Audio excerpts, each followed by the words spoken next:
Do you ever have an idea in your head that sounds really cool in concept, so you spend some time working on it, and as you're doing it, it's just not that fun? Maybe it's not fun because the concept isn't fun in practice. Maybe it's not fun because there were certain things you didn't know about it. Or maybe it's not fun because it ends up being just a real grind. Well, unfortunately, that's kind of what happened in today's Subnautica run. My idea was this. What if I played Return of the Ancients, which is a mod I've never played but I know is critically acclaimed by every Subnautica fan, but restricted myself in two simple ways.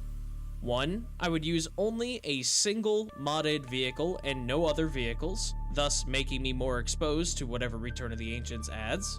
And two, I would give myself a random Lifepod spawn where I would accept anything that would actually allow me to get progress. Now in theory, at least to me, this sounds like fun. We're going to be taking a vehicle which is smaller than the Cyclops and go out and explore one of the most ancient and horrifying creatures ever created for this game. And to even get to that point, we're going to have a random spawn where we're going to have to swim back and forth from our life pod to another location for resources until we can at least make a simple base. As it would turn out though, there were issues with this. My very first pod spawn with the random spawn location actually ended up being on the floating island. And I was completely ready to do a land-based base with this pod spawn. I never do land-based bases because they're only really convenient for the end game, and maybe the extremely early game as well. Pay no attention to this. It's absolutely fine. Nothing to see at all. The only downside to this land-based spawn is that it's quite a bit of a swim over to the safe shallow so that I can get the basic resources. The other downside to this is, well, my life pod is sinking. I don't have it set to sink, so it's completely phased through the island and is now sinking ever deeper. There's no way I'm going to be able to craft and progress from here. The second spawn in, I decided to skip the cutscene, which apparently means that you're just dropping from outer space, and I'm taking fall damage inside my life pod and have to use my med kit already, otherwise I'm going to die. And my reward for surviving that is a spawn far to the right in the crash zone of the Aurora. There's absolutely no way I'm going to be able to survive 3 to 4 Reaper Leviathans, so this is a reset. Pod Spawn 2 is no better, and Pod Spawn 3 scares me because I thought it was the Void at first, but after taking a look around, it's just the Cragfield, which is an interesting spawn and I will take it. At this point, starting off is no different than starting off on any other playthrough. You've got to do the long beginning grind to just get your essentials so that swimming around doesn't suck. I guess at this time I should mention too, by no vehicles, I mean no sea glide either. So the beginning part of this is honestly really slow and really boring. As I mentioned in my last Subnautica video, nobody does anything interesting with the Cragfield, so the only real benefit of spawning over here is that I'm near the floating island.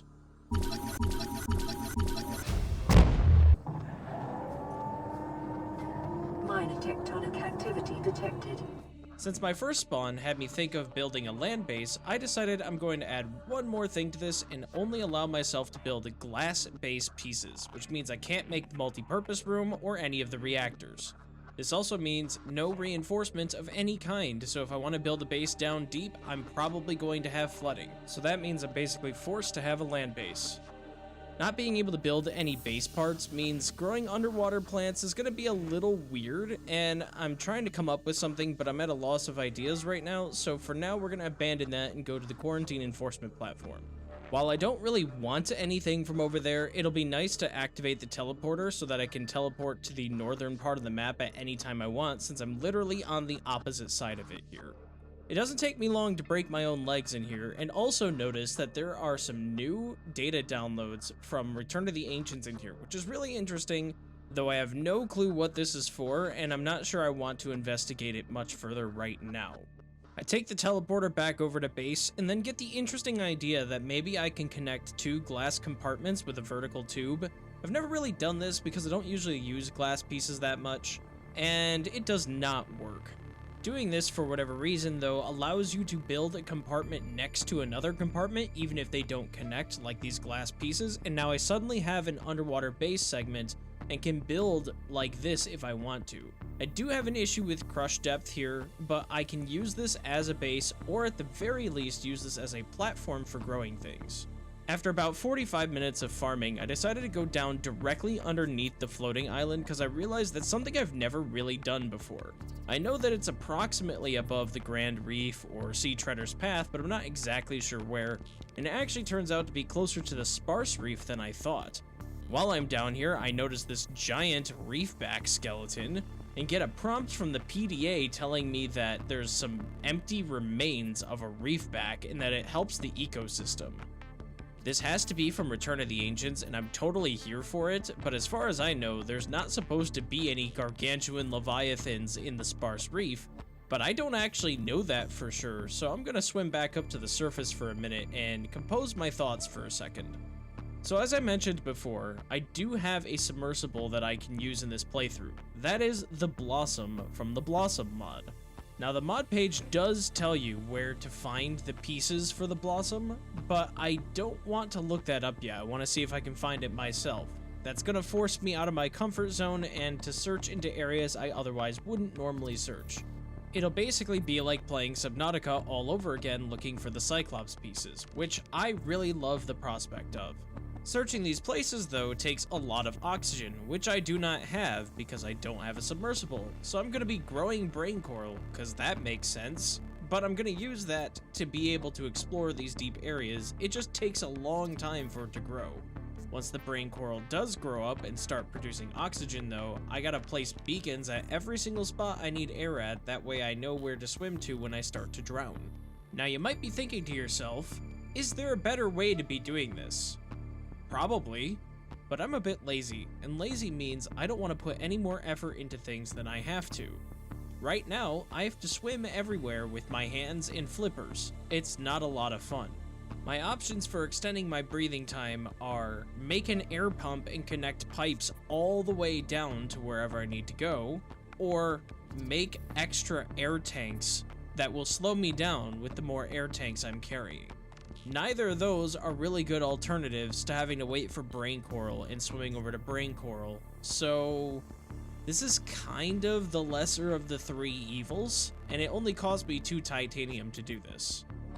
Using this method, I am able to search the Mushroom Forest and the Grand Reef for the pieces that I'm looking for, neither of which have any blossom pieces, so this is mostly a waste of time other than resource gathering. I even use this method to extend my search over to Sea Treader's Path, which takes a really long time and is pushing the amount of air that I have. But the trade-off is that I'll have a source of infinite shale if I do this, and I feel like that's gonna pay off somehow. I don't know what the blossom costs, but I want to have that. After waiting for a while, I'm able to make it over to Sea Treader's Path. And this is a great source of resources. Resources that I don't need because I don't have anything to really spend them on. It's at this point when I'm starting to get a little concerned and a little frustrated with not finding any blossom pieces because I've searched a lot of deep areas and haven't found any of them. By contrast, the Cyclops, which should be a better vehicle than the Blossom, can be found in the Mushroom Tree Forest, the Sea Treader's Path, the back of the Aurora, and a number of other locations to help you get that recipe. The coolest thing I find in Sea Treader's Path is this skull, but I think that's added from Return of the Ancients and I can't scan it. Since I can't find the Blossom, I'm thinking maybe the mod author was a bit mean and put the pieces behind the Aurora in the crash zone. I'm really hoping not, but I'm running out of safer locations and I'm gonna have to start searching the really dangerous ones soon if I can't find it. I find Cyclops pieces, but no Blossom. Well, since I'm over here anyway, Aurora's done, and no Blossom pieces on the Aurora. Kinda didn't think so, but wanted to check anyway. Frustrated that I still haven't found this thing yet, I decided to modify my base, and I'm adding one exception to the glass only rule. I'm allowed to make a T compartment so that my base can actually turn when I want to, as long as that T compartment has a window in the middle section here. The main reason for this is because I wanted an observatory off to the side, and I didn't want to have to deconstruct my base every time I wanted to extend it for more storage. So I made the observatory off to the side and then left this other end open if I needed to extend things further. I decided to make another air zone in the Sparse Reef. I figured this would be good because this would allow me to search this reef and also the Blood Kelp Trench, which is probably the way I'll go down to the Lost River. I have a general rule of thumb that whenever I visit the sparse reef, I enter the blood kelp trench just to grab some deep shrooms in order to grow that. And what do you know, I get down here and I finally spot a blossom piece. I cannot believe it, my days of swimming are almost over. Now that I know where I need to be, I want to set up a bit of a base camp down here, just for air and maybe some very, very basic resources of food and water. That way I can search this area until I get the blossom. I've experimented a little bit. You can go about 200 meters down and still get power from solar panels, although it's low, but I just need a little bit of power so that I have air. That way I'm not swimming up and down from the surface all the time, and I don't have to make as many of those weird brain coral air pockets that I've been doing so far. Now it's time to search the trench. We go out and back in. And then we go out and back in. And then we go home to eat fruit and not make our blossom because we still haven't found any more pieces to the submarine. I don't know what the problem is. How did I find one piece in the blood kelp trench and then nothing since then? And I went deep. I went 400 meters down in that trench and I used brain coral to get me down that far and still never found another piece. I started thinking that maybe it wasn't in the trench after all, despite me finding a piece very clearly next to a blood vine. There's nothing at the sparse reef but the usual. It's not somehow in the nearby grassy plateaus and I just missed it. It's not in the jelly shroom cave, which I had never checked. I even tried something different and used the lightweight high capacity tank and the ultra glide fins to move even faster than I normally would. Normally I would use the ultra high capacity tank, but I have a bad feeling that maybe this was supposed to spawn in the dunes and I'm gonna need as much swim speed as possible. Before I do anything crazy like that, I go as deep down as I possibly can in the trench. I am 611 meters down here, nearing the entrance to the Lost River. I am picking up nuclear reactor pieces and strangely moonpool pieces for some reason. I have found not a single blossom piece since my very first one when I first entered this trench. It has been a couple of hours now of thoroughly searching every single thing that looks like it could be wreckage. My routine even includes harvesting gel sacks down here for food and water so that I don't have to go back to my main base every single time. I have done no vehicle runs of Subnautica before. This is extreme. I have never ever made a bed of gel sacks so that I can eat them instead of normal food and water. This is it. I'm doing the unthinkable. I'm going into the dunes searching for submarine pieces without any sort of vehicle, not even a sea glide. The even worse part about this is that I know Return of the Ancients can spawn a juvenile gargantuan leviathan in the dunes. I am not gonna be fish food for this thing when I should have a submarine by now. As you can imagine, I didn't search very far into the dunes. I searched just far enough for me to determine that I don't want to go any further in there unless I absolutely have to, and I didn't see any pieces. So now we're heading to the northern blood kelp zone, because if I found pieces in one blood kelp zone, maybe I'll find pieces here.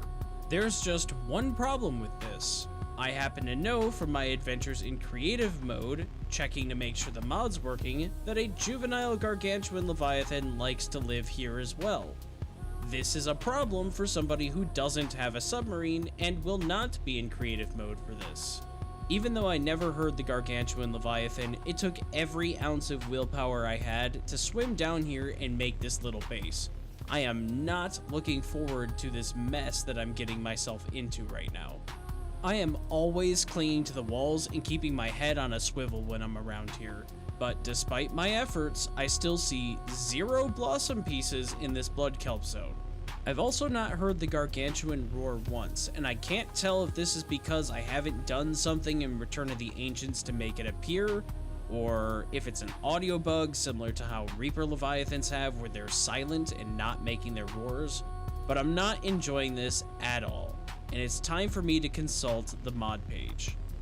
Well, just as I thought, The mod is supposed to be spawning blossom pieces in both blood kelp zones. They specifically say it's coded to spawn in the northern blood kelp zone and the trench. I started reading some of the comments for the mod too, and as it turns out, a number of people are having trouble finding their own blossom fragments in their own worlds. Apparently, one of the fragments can be just bits of wire, and when you're in an environment like this, how on earth are you supposed to see that? Somebody recommended the use of the scanner room, but I'm not allowed to use the scanner room in this challenge because that wouldn't be a glass room.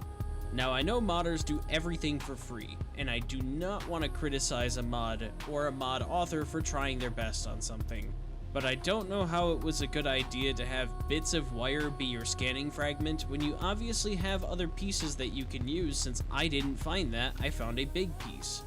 It's just something to think about. If this mod ever gets updated, I sure hope that they change that, because that's not fair to the player when they're trying to do it the intended way.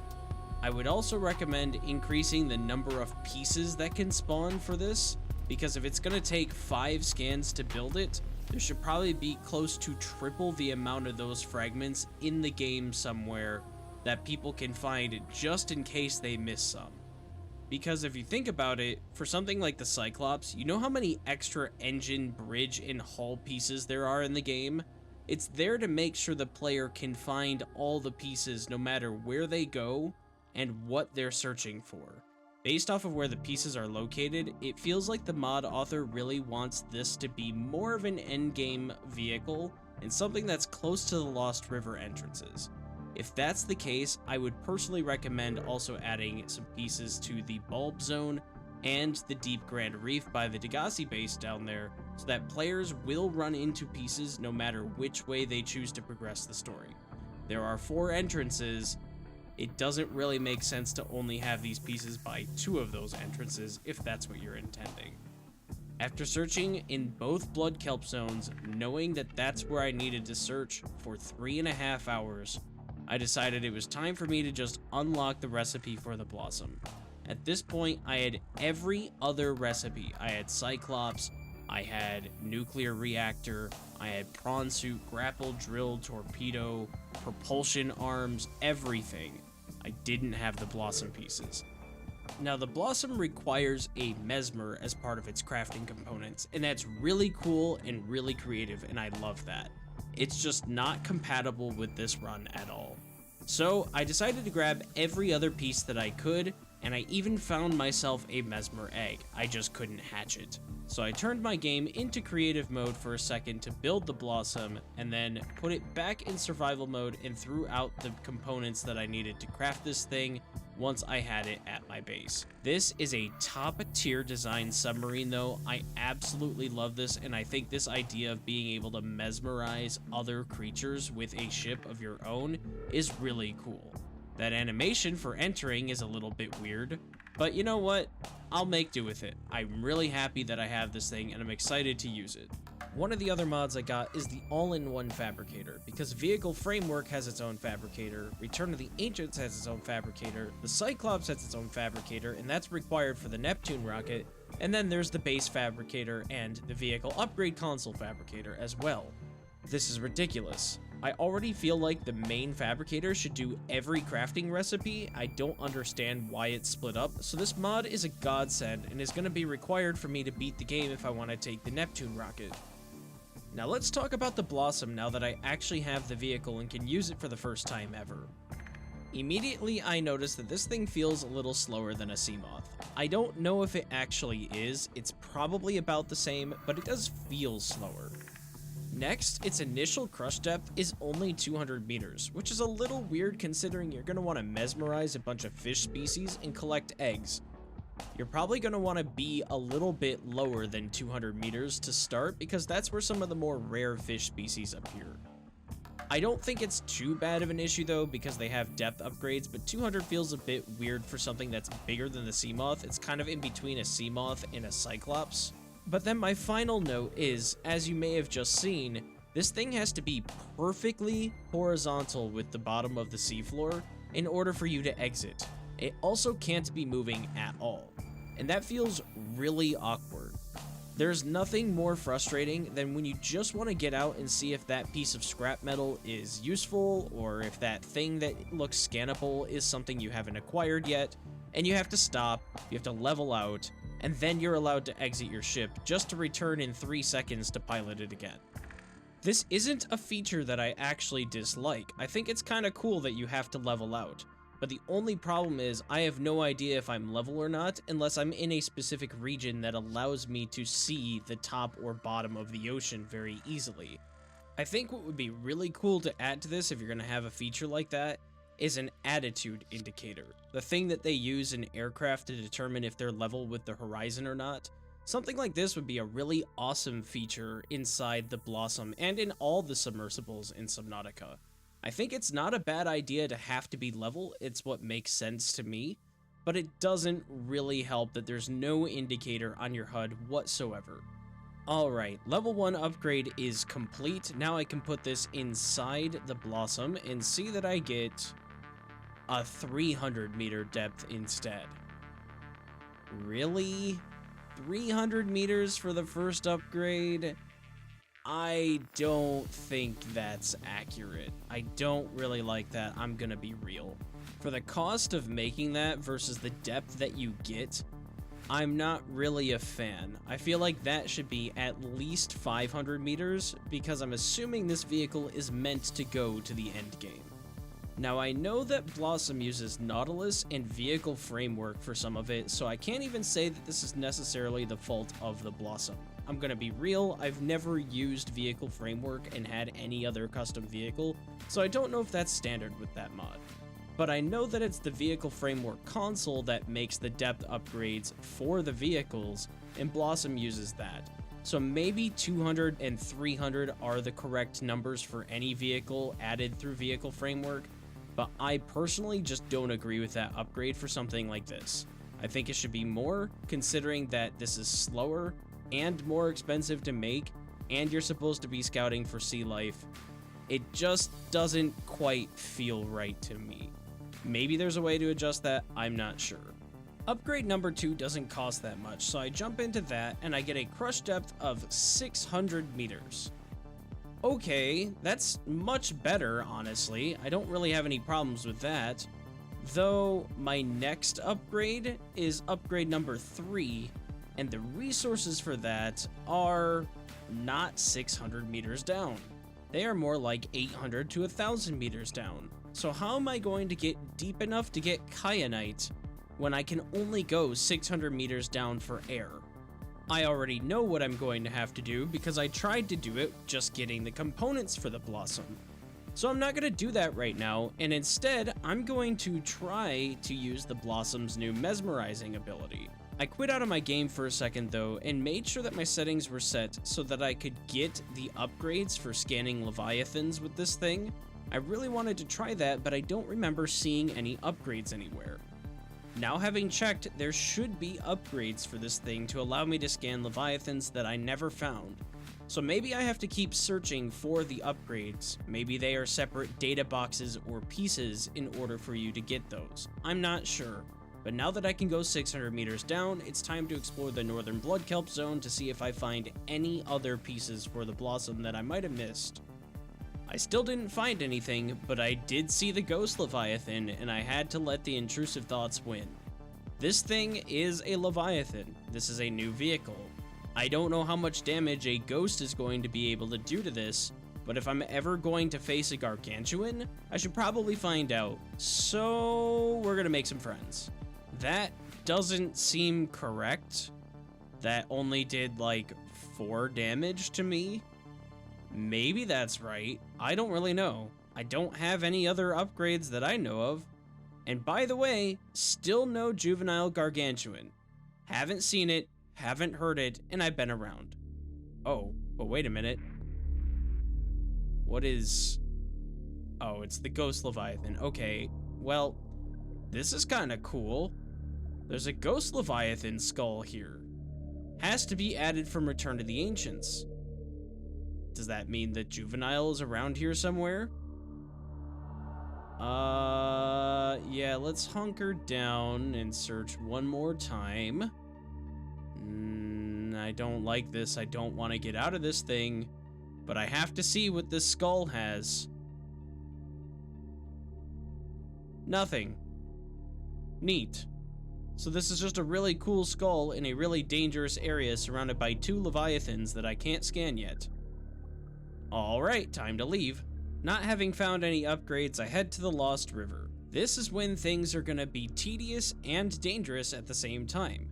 My 600-meter depth is barely enough to go in the Lost River, and I take massive crush depth damage while I'm down here. It is super fast in the Blossom. Thankfully, for some reason, you can just repair it from the inside, but this means I can't even cheese my way past the depth in the Blossom. So, how do I get past this hurdle? You probably guessed it. It's time for the brain coral system again. I thought I was done with this, but now I'm going to have to travel not just vertically, but horizontally many hundreds of meters to get to the lava zone so that I can get kyanite using this system. And I've already packed the gel sacks and am using double brain coral to hopefully get air faster and make this just a little bit better. It takes 1, 2, 3, 4 different beds of brain coral and a mini base using a thermal power plant for me to have the oxygen to get from location to location.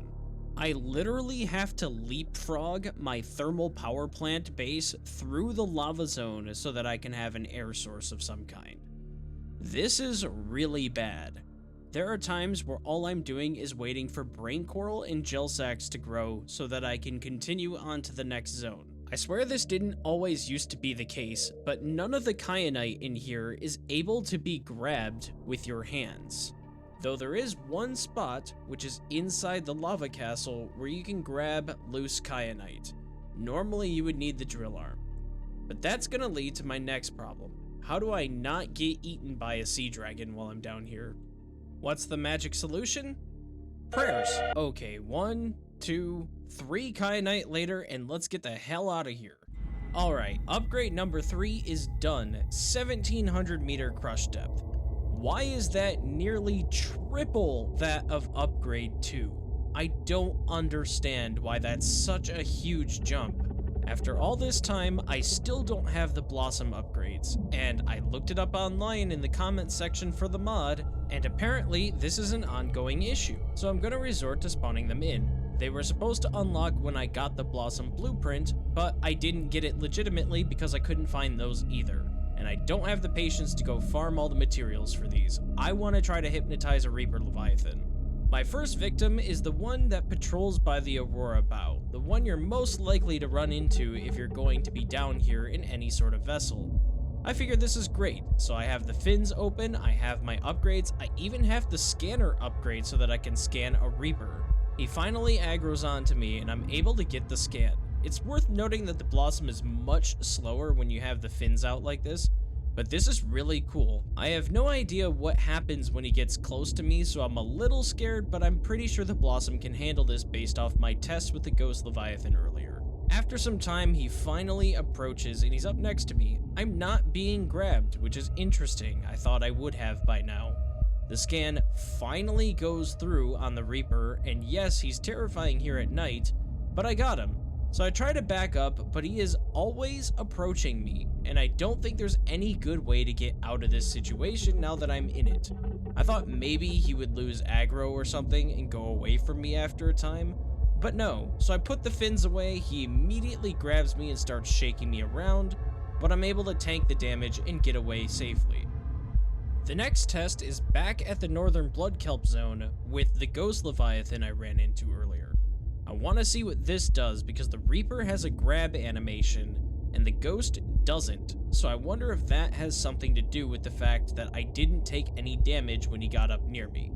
The Ghost is mesmerized and starts slowing down, and I sit here and wait. He does take his time to get here, but the backup speed with the fins out like this is so slow that I'm not sure how I'm supposed to get away from this situation because unlike the Reaper, he doesn't grab.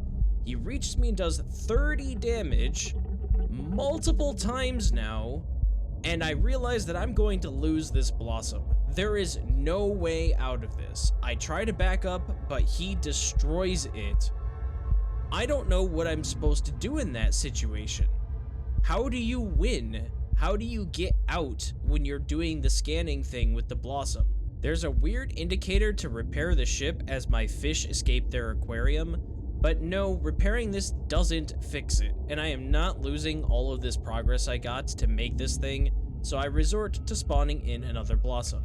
Lesson learned, don't try to scan ghost leviathans even though there's a leviathan scanning feature of this ship. As I would find out, everything hurts your ship while you're trying to scan it. If you are mesmerizing even a river prowler, it will bite at you as it's encroaching your space. At this point, I'm just disappointed. I worked really hard for this thing and tried my best to get everything legitimately, and it's just not good at doing what it's supposed to be doing. I don't understand how things can damage the mesmerizing blossom ship. That's sort of the point of the mesmerizing, is that they become the prey, not you. Oh, and now there's another problem. Inside the active lava zone, for whatever reason, this thing is taking 1 point of damage all the time. From nothing. I'm not running into any fish, I don't have anything on me, it is just taking damage.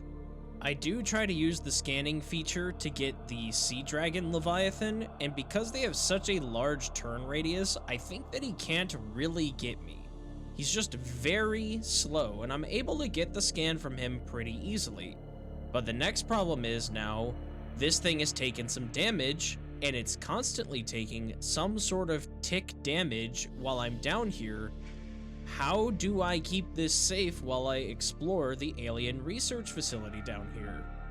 The answer is, you don't. Well, I've now beaten the game, and I have to decide, do I actually want to escape on the Neptune rocket this time? This playthrough has been kind of cursed. From me not seeing juvenile gargantuan leviathans, to me not having a blossom submarine work the way I thought it would, to me just having an unfun time with the restrictions that I put in. Back at the base, I unlock the upgrades for myself via console command and can see that hatching enzymes are required for mesmerizing leviathans, and I just don't think I would have ever gotten to that point. It's cool, I like the fact that you can, but I just don't think it works very well, and I am disappointed by that power. I know in this playthrough that I didn't get to explore Return of the Ancients the way that it's supposed to be explored, so I decide that instead of making the escape rocket, I'm just gonna go ahead and go out into the void and see if I can test one more thing. When I first started, I heard the gargantuan roar when the aurora exploded, which is something that got added, so I know it's in the game because I have all the other Return of the Ancients things too. So it's time for me to go test to see if the blossom can scan it. I read that it can't, but I wanted to test it anyway. Warning, entering ecological dead zone. Adding report to data bank.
The odds of survival in encounter with an Apex class Leviathan are 3,720 to 1. Are you certain? are ready to die.